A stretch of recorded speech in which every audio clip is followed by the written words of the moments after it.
नमस्कार दोस्तों, आप सभी का बेस्ट फॉर सक्सेस में स्वागत है। जैसे कि आप सभी जानते हैं, अभी जो हम लेकर आए हैं हिंदी का मॉडल प्रैक्टिस सेट 5, जिसमें कि 4 प्रैक्टिस सेट करा दिया गया है और बिहार सिविल कोड के लिए मोस्ट इम्पोर्टेंट क्वेश्चन कराएंगे, जो कि आप सभी को 35/35 नंबर लेकर हिंदी में आना है 100%। और एक सीट तो आपकी बार आपको पक्का बिहार सिविल कोड यानी प्यून के लिए तो 100% कन्फर्म रहना है कि कर ही लेना है। और मैं पुनः आपको बता दूं एक बार टाइमिंग, यदि आप हिंदी की क्लास लाइव जुड़ना चाहते हो तो 7 AM पर, और वहीं मैथ की क्लासेस यदि आप लाइव जुड़ना चाहते हो तो 9 AM पर चैप्टर वाइज चैप्टर क्लास कराया जा रहा है। और यदि आप चाहते हो कि विभिन्न प्रकार के पिछले वर्षों के पूछे गए प्रश्न मैथ के सॉल्यूशन के साथ चाहिए तो आपको 2 बजे दोपहर में जुड़ना है लाइव पर डे।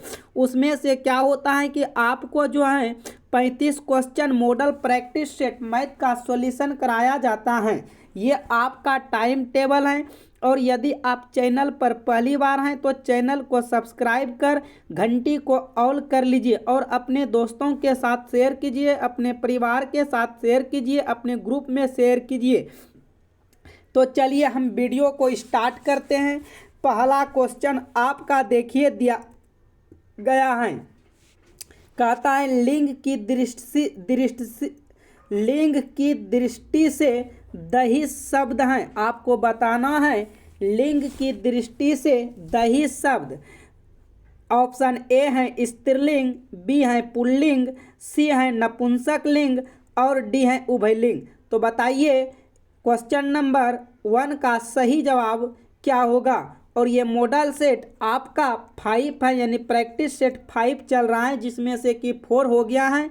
और अभी तक आप 4 मॉडल सेट नहीं देखे हैं तो जाइए प्लेलिस्ट में बिहार सिविल कोड करके लिखा हुआ है और जाइए फटाफट उस चारों को भी देखिए, क्योंकि बहुत इम्पोर्टेंट और VVI मॉडल सेट हम कराते हैं और लेकर हमेशा आते रहेंगे। और आपको पक्का है कि बिहार सिविल कोड में एक सीट तो हम दिलाकर ही रहेंगे। चलिए क्वेश्चन नंबर 1 का आप सभी सही जवाब दीजिए।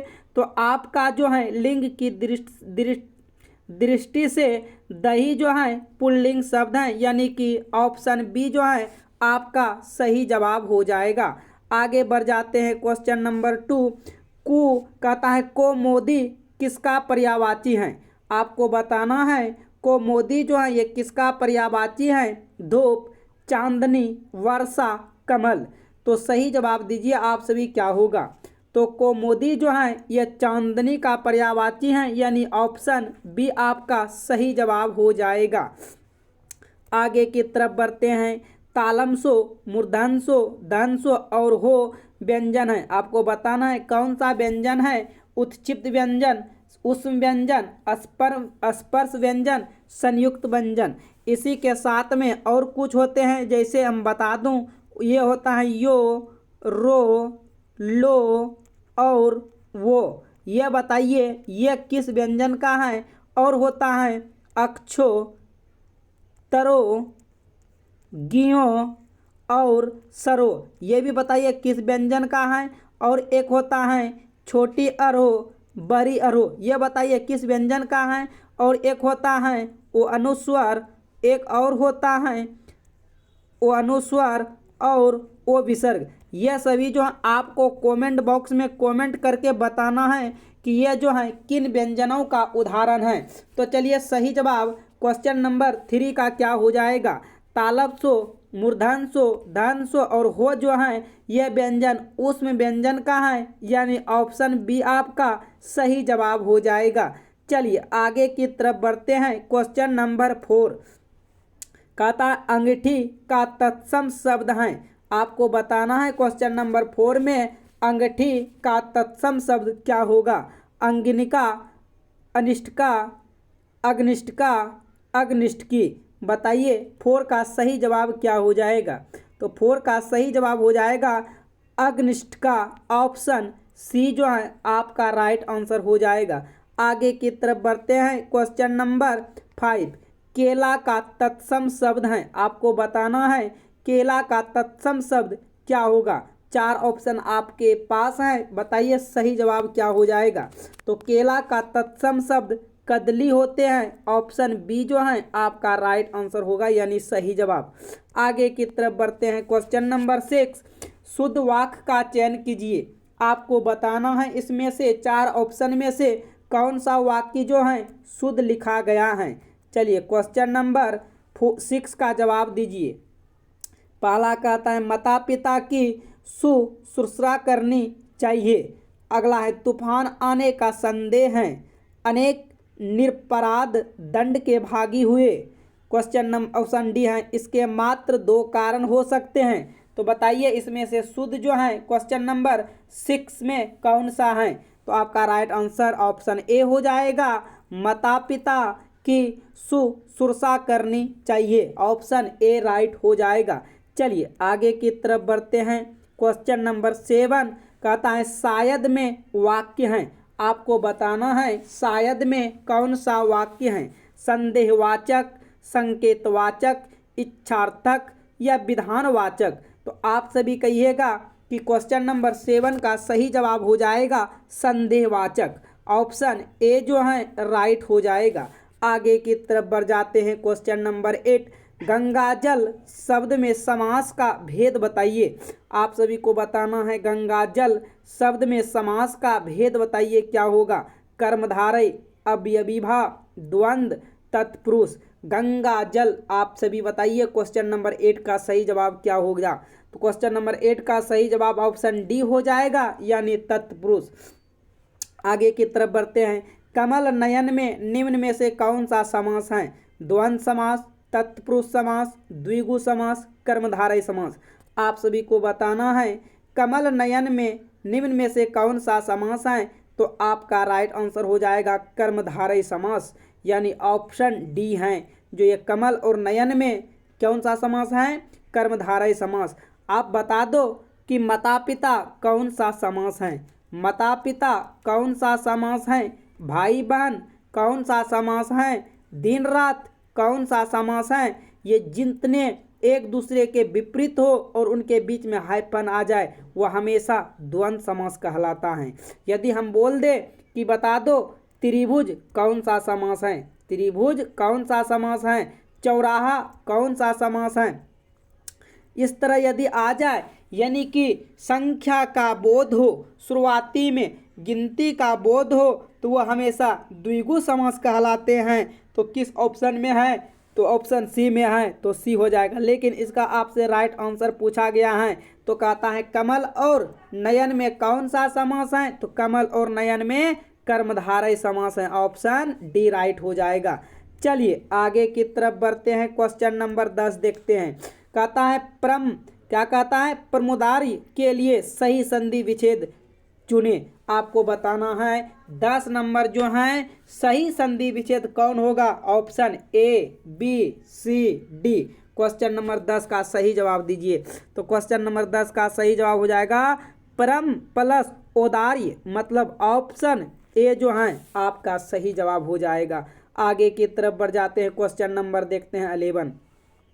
ईंट का जवाब पत्थर से देना मुहावरे का अर्थ निम्न विकल्पों में से कौन सा है। ईंट का जवाब पत्थर से देना मुहावरे का अर्थ निम्न विकल्पों में से कौन सा है। बराबर का पहरी होना, मुंह तोड़ जवाब देना, बराबर जवाब लड़ना, बराबर का जवाब ना देना।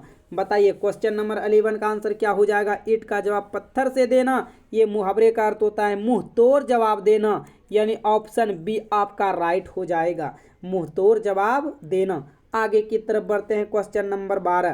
क्वेश्चन नंबर 12 में देखिए क्या कहता है, गूलर का पेट फूलना मुहावरे का अर्थ बताइए। गूलर का पेट फूलना मुहावरे का अर्थ क्या होगा। औकात से ज़्यादा बात करना, औकात से कम बात करना, डींग हाँकना, मोटा होना। क्वेश्चन नंबर 12 का सही जवाब बताइए आप सभी क्या होगा।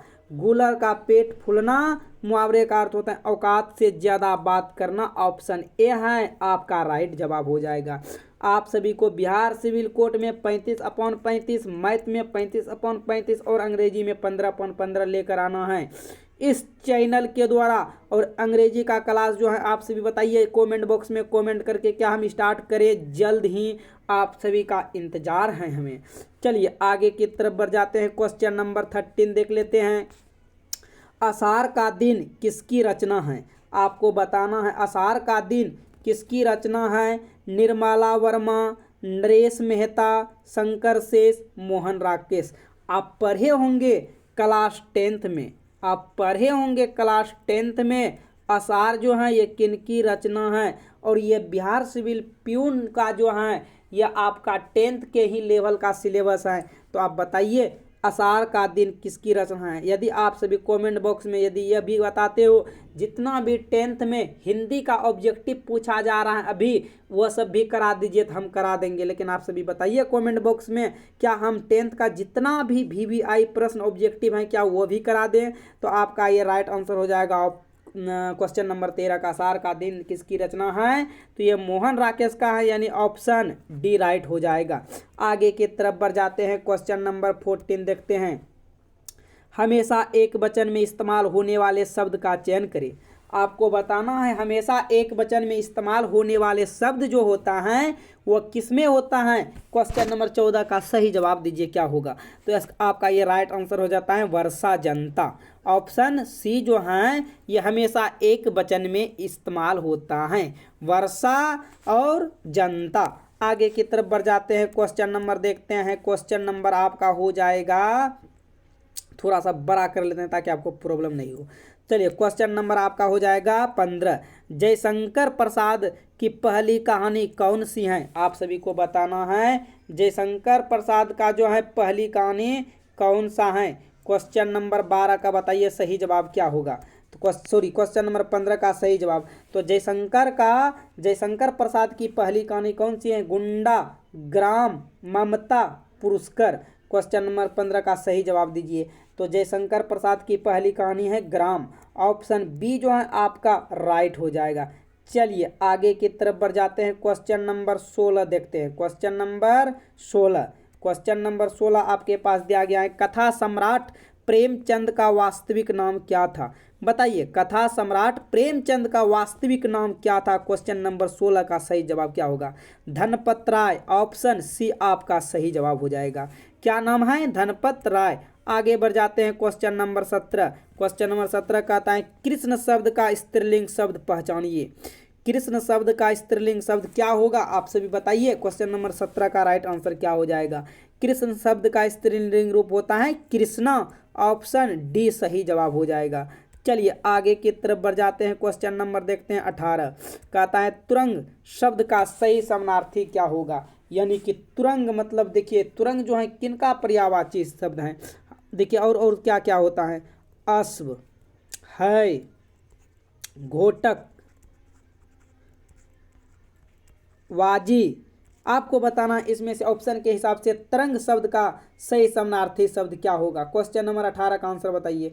तो कहिएगा तरंग शब्द का समानार्थी हो जाएगा option number D right Urmi. क्या होता है उर्मी। तुरंग पूछा था और हम तुरंग का बता दिए। चलिए क्वेश्चन नंबर बढ़ते हैं 90 की तरफ। क्वेश्चन नंबर 19 आपका देखिए क्या कह रहा है। क्वेश्चन नंबर 19 में कह रहा है कि असाधारण बुद्धि वाले के लिए एक शब्द होगा। असाधारण बुद्धि वाले के लिए एक शब्द बताइए क्या होगा। असाधारण, मेधावी, मंद मेधा। बताइए क्वेश्चन नंबर 19 का राइट आंसर क्या हो जाएगा। तो क्वेश्चन नंबर 19 का राइट आंसर ऑप्शन सी हो जाएगा। असाधारण बुद्धि वाले के लिए एक शब्द मेधावी होता है। चलिए आगे की तरफ बढ़ते हैं। क्वेश्चन नंबर देखते हैं 20। क्वेश्चन नंबर 20 देखते हैं। क्वेश्चन नंबर 20 में कहता है उज्ज्वल का विलोम क्या होगा। आपको बताना है उज्ज्वल का जो है विलोम क्या होता है। धूमिल, अति उज्ज्वल, अनुदार, प्रोज्वल। तो आप सभी बताइए उज्ज्वल का है जो विलोम क्या होगा। और कभी कभी पूछता है कि बताइए सही वर्तनी में उज्ज्वल किस प्रकार लिखा है। तो देख लीजिए उज्ज्वल किस प्रकार से लिखा गया है, यही आपका राइट लिखा गया है। उज्ज्वल इसी प्रकार लिखा जाता है। लेकिन यहाँ से आपसे पूछा गया है उज्ज्वल का विलोम क्या होगा। तो उज्ज्वल का विलोम होता है धूमिल, यानी ऑप्शन ए जो है आपका राइट हो जाएगा। चलिए आगे की तरफ बढ़ते हैं। क्वेश्चन नंबर देखते हैं 21। गाल बजाना मुहावरे का अर्थ होता है कम बोलना, लड़ाई करना, गुस्सा होना, बकवास करना। गाल बजाना मतलब हो जाता है बकवास करना। ऑप्शन डी आपका सही जवाब हो जाएगा। चलिए क्वेश्चन नंबर 22 देखते हैं। सही वर्तनी वाले शब्द का चयन करें। आपको बताना है इनमें से ऋतु जो लिखा गया है किस प्रकार लिखा जाता है ऋतु। तो आप सभी कहिएगा जैसे ऑप्शन ए में लिखा गया है ऋतु, यही तो सही है। ऑप्शन ए वाले क्या हो जाएगा, सही हो जाएगा। आगे की तरफ बढ़ते हैं। Question number 23। जलधर का पर्यायवाची शब्द क्या है। आप सभी को बताना है कि जलधर का पर्यायवाची क्या है। दिनकर, अग्नि, बादल और एक जो है आपके पास दिया गया है, इस प्रकार से देख लीजिए। जलधर का पर्यायवाची शब्द क्या होगा। तो जलधर का पर्यायवाची शब्द हो जाएगा ऑप्शन सी, यानी बादल। क्या होता है, बादल होता है जलधर का पर्यायवाची शब्द। चलिए आगे की तरफ बढ़ जाते हैं। अब देखिए तुरंग का पर्यायवाची शब्द क्या होगा। आपको मैं कुछ देर पहले बताए थे जहाँ के आपको तुरंग का पर्यायवाची शब्द पूछा गया था, तो वहीं हम इसका पर्यायवाची शब्द बताए थे कि तुरंग का पर्यायवाची शब्द क्या होगा। तो बताइए आप सभी कमेंट बॉक्स में कमेंट करके कि तुरंग का पर्यायवाची शब्द क्या होगा। तो तुरंग का पर्यायवाची शब्द होता है अश्व, है, घोड़ा, तुरंग, घोटक, वाजी। ये सभी जो है ये तुरंग का पर्यायवाची शब्द होता है। तो देखिए तुरंग में घोड़ा कहाँ पे है, ऑप्शन ए में है। तो आपका सही जवाब ऑप्शन ए हो जाएगा। आप सभी को बताना है कमेंट बॉक्स में कमेंट करके हाथी का पर्यायवाची शब्द जो होता है वो क्या होता है। चलिए आगे की तरफ बढ़ जाते हैं। Question number 25। जैसा उचित हो वैसा के लिए एक शब्द होगा। जैसा उचित हो वैसा के लिए एक शब्द होगा। बताइए क्वेश्चन नंबर 25 का आंसर क्या होगा। 25 का राइट आंसर हो जाएगा यथोचित। जैसा उचित हो वैसा के लिए एक शब्द हो जाता है यथोचित, यानी ऑप्शन ए हो जाएगा राइट। आगे की तरफ बढ़ जाते हैं। क्वेश्चन नंबर 26 से 30।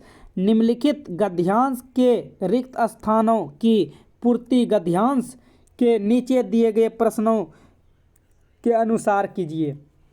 चलिए आपके पास गद्यांश दिया गया है 26 से लेकर 30 तक। तो चलिए हम सभी मिलकर इस गद्यांश को सबसे पहले ध्यानपूर्वक जो है पढ़ लेते हैं, तब फिर जो है हम सभी जवाब देंगे इस गद्यांश का। ठीक, देखिए क्या बोल रहा है गद्यांश।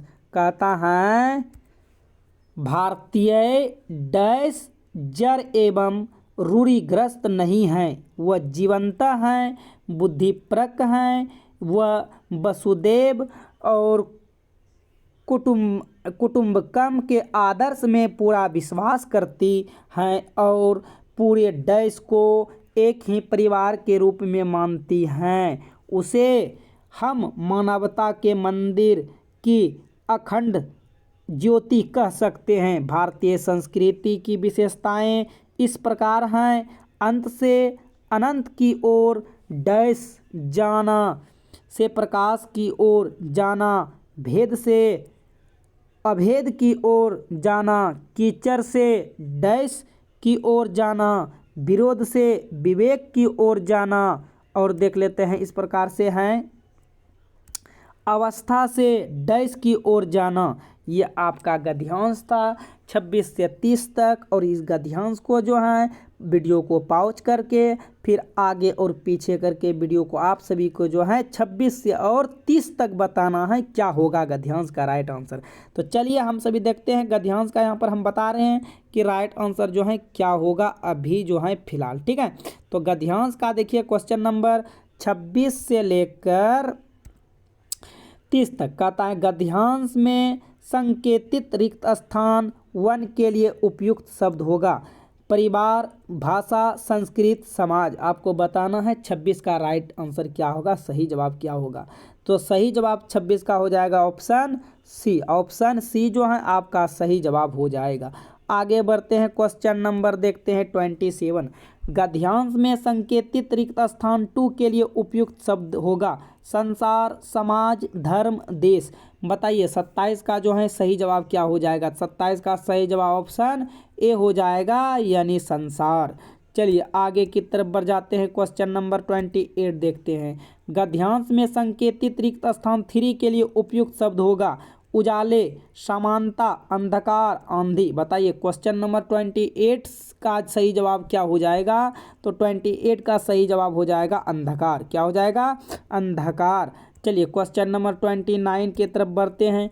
गद्यांश में संकेतित रिक्त स्थान 4 के लिए उपयुक्त शब्द होगा घर, कमल, मंदिर, पानी। बताइए 29 का सही जवाब क्या हो जाएगा। तो 29 का सही जवाब हो जाएगा कमल, यानी ऑप्शन बी जो है आपका राइट हो जाएगा। आगे की तरफ बढ़ते हैं, क्वेश्चन नंबर 30 देखते हैं। गद्यांश में संकेतित रिक्त स्थान 5 के लिए उपयुक्त शब्द होगा प्रकाश, व्यवस्था, उजाला, देश। क्वेश्चन नंबर 30 का सही जवाब क्या हो जाएगा। तो व्यवस्था हो जाएगा। चलिए आगे की तरफ बढ़ते हैं। आगे फिर आपके पास गद्यांश दिया गया है, निर्देश दिया गया है 31 से लेकर 35 तक। कहता है निम्नलिखित अवतरण को ध्यानपूर्वक पढ़कर उस पर आधारित प्रश्नों के उत्तर में से सही उत्तर चुनिए। देखिए कहता है मानव जीवन का सर्वतोमुखी विकास ही शिक्षा का उद्देश्य है। मनुष्य के व्यक्तित्व में अनेक प्रकार की शक्तियाँ अंतर्निहित रहती हैं। शिक्षा इन्हीं शक्तियों का उद्घाटन करती है। मानवीय व्यक्तित्व को पूर्णतः प्रदान करने का कार्य शिक्षा द्वारा ही संपन्न होता है। सृष्टि के आरंभ से लेकर आज तक मानव ने जो प्रगति की है उसका आगे बढ़ जाते हैं, उसका सर्वाधिक श्रेय मनुष्य की ज्ञान चेतना ही दिया जा सकता है। मनुष्य में ज्ञान चेतना का उदय शिक्षा द्वारा ही होता है। बिना शिक्षा के मनुष्य का जीवन पशु तुल्य रहता है। शिक्षा से मनुष्य की मानसिक एवं बौद्धिक शक्तियों का विकास होता है। शिक्षा की अज्ञान रूपी अंधकार से मुक्ति दिलाकर ज्ञान का दिव्य आलोक प्रदान करती हैं। इसलिए भारतीय मनीषियों ने कहा कि यह विद्या, यह विमुक्ति अर्थात विद्या वह है जो मनुष्य को अज्ञान से बंधन से मुक्त करती हैं। ये आपका गद्यांश था। तो चलिए अब देखते हैं इसके नीचे जो है क्वेश्चन दिया गया है। क्वेश्चन देखिए आपके पास किस तरह है। आपको गद्यांश को वीडियो को आगे पीछे कर 31 से लेकर 35 तक का जवाब देना है। और देखिए बहुत इजी सब गद्यांश आते हैं और आपसे जो है थोड़ा सा यदि आप मेहनत कर लेते हैं तो सारे के सारे गद्यांश जो हैं बन जाएगा। जिस प्रकार आप 10th का एग्जाम दिए होंगे गद्यांश पूछा जाता है, सेम उसी प्रकार पूछा जाता है और इसमें तो ऑप्शन दिया जाता है, बहुत ईजी होते हैं। चलिए क्वेश्चन नंबर देखते हैं 31। कहता है शिक्षा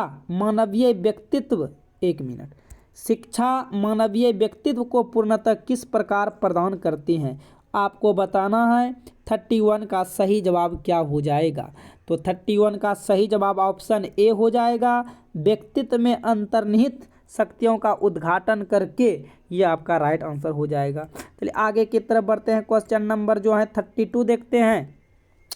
कहता है सर्वतोमुखी विकास का अर्थ है। आपको बताना है सर्वतोमुखी विकास का अर्थ जो है क्या हो जाएगा।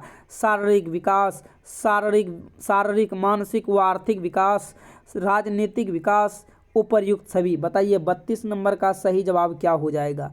तो 32 नंबर का सही जवाब हो जाएगा ऑप्शन बी, शारीरिक मानसिक व आर्थिक विकास जो है ऑप्शन बी राइट हो जाएगा। आगे की तरफ बढ़ते हैं। क्वेश्चन नंबर देख लेते हैं कितना होगा 33। Question number 33। चलिए क्वेश्चन नंबर 33 देखिए क्या कहता है। अंतर्निहित का अर्थ होता है। आपको बताना है कि अंतर्निहित का मतलब क्या होता है। क्वेश्चन नंबर 33 का आंसर अंतर्निहित का अर्थ होता है यानी कि जो चीज़ दिखे नहीं, वो यानी कि छिपी हुई वस्तु। ऑप्शन डी राइट हो जाएगा। आगे की तरफ बढ़ते हैं। क्वेश्चन नंबर 34, ज्ञान चेतना का अर्थ है। आपको बताना है ज्ञान चेतना का अर्थ क्या होता है। 34 का बताइए आप सभी जो है सही जवाब क्या होगा। बुद्धि की शक्ति, चिंतनशीलता। ऑप्शन डी हो जाएगा आपका राइट आंसर। आगे की तरफ बढ़ते हैं। क्वेश्चन नंबर 35 और 35 जो है आपका लास्ट क्वेश्चन है। और आपको मैं एक बार पुनः बता दूं कि बिहार सिविल कोर्ट में यदि आप लाइव क्लास जुड़ना चाहते हैं तो हिंदी पढ़ने के लिए 7 AM पर डे जुड़िए। और वहीं मैथ की क्लास यदि चैप्टर वाइज चैप्टर करना चाहते हो तो 9 AM पर। और वहीं यदि आप चाहते हो बिहार सिविल कोर्ट यानी प्यून के द्वारा पिछले विभिन्न वित्त गणितों के प्रश्नों पूछे गए हैं, कई सालों के प्रश्न यदि आप चाहते हो सॉल्यूशन के साथ जुड़ने मतलब तैयारी करने के लिए, तो आप 2 बजे आप दोपहर पर डे जुड़ सकते हो। इसमें जो है हम चैप्टर वाइज चैप्टर और क्वेश्चन वाइज क्वेश्चन डिटेल से समझाते हैं। और मैं एक बात पुनः बता दूं, यदि आप चैनल पर हैं तो चैनल को जो है सब्सक्राइब कर घंटे को ऑल कर लीजिए, क्योंकि आपके पास जो है हमेशा नोटिफिकेशन पहुंचते रहे। और हम चाहते हैं कि आपका सिलेक्शन जो है अब की बार पक्का हो। और यह वीडियो को लाइक ज़रूर करना, क्योंकि वीडियो देख लेते हैं लेकिन लाइक नहीं करते हैं। एक लाइक हम सभी के लिए बहुत मोटिवेट करता है और अंदर से फिर एनर्जी देता है वीडियो बनाने का। तो चलिए हम सभी जो है क्वेश्चन को 35 जो है बहुत अच्छे तरीके से कर लेते हैं। क्या कह रहा है, दिव्य आलोक का अर्थ है। आपको बताना है क्वेश्चन नंबर दिव्य आलोक का अर्थ क्या होता है। क्वेश्चन नंबर 35 का जो है आप सभी फटाफट जवाब दीजिए। तो दिव्य आलोक का अर्थ क्या हो जाएगा, पवित्र प्रकाश अर्थात बौद्धिक जागृति, यानी ऑप्शन डी जो है आपका सही जवाब हो जाएगा। तो आज की क्लास को हम यहीं समाप्त करते हैं। ऑल द बेस्ट, धन्यवाद।